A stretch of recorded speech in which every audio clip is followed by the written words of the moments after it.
Hello, I'm Miss Sullivan, one of the home economics teachers here at Braes High School.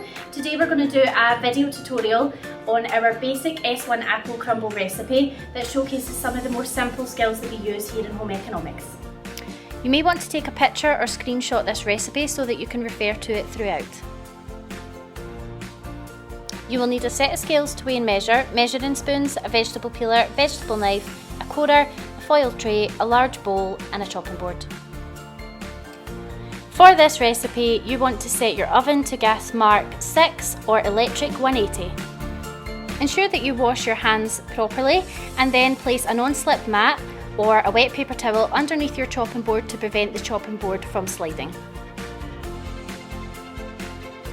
Step 1 of the recipe is the preparation of your apple. You are going to want to core your apple in the beginning. You may need to core your apple from both sides to make sure that you remove the centre and all the seeds.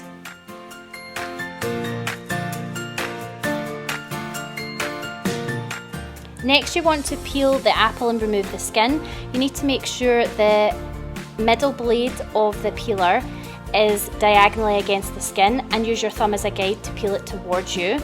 If there's any brown bits in your apple, you can just simply remove these by cutting them out.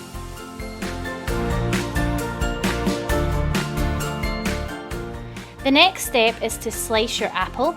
You want to cut the apple in half to make two safe sides. A safe side is a flat surface so the apple doesn't rock. You then want to shape your hand into a claw. This will help you hold the apple safely.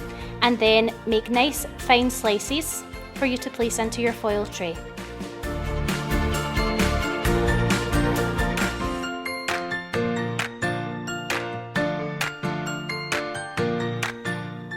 Ensure that you arrange the apple slices neatly and keep them as flat as possible in the foil tray.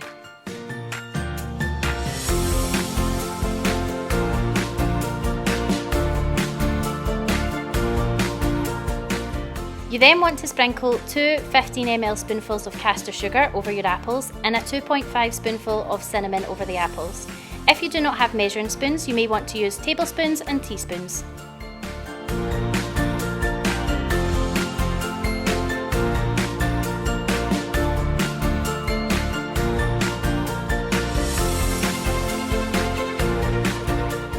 The next step is to rub the 100 grams of flour into your 50 grams of fat.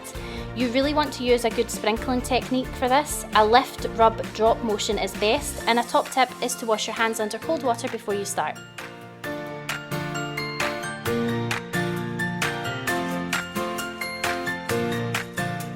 Give your bowl a shake and any lumps will come to the top.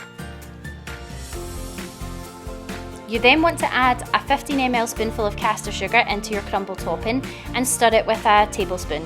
You're then going to use the tablespoon to spoon the crumble mixture into the tin nice and neatly, covering all of the fruit.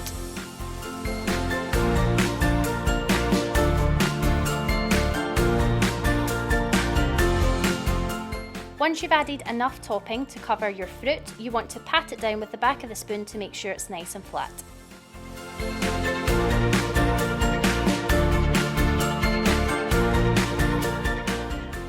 Ensure you use oven gloves while putting your crumble into the oven.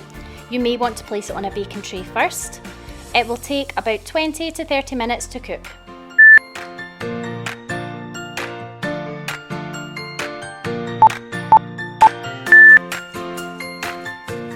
Using the oven gloves, remove your crumble from the oven.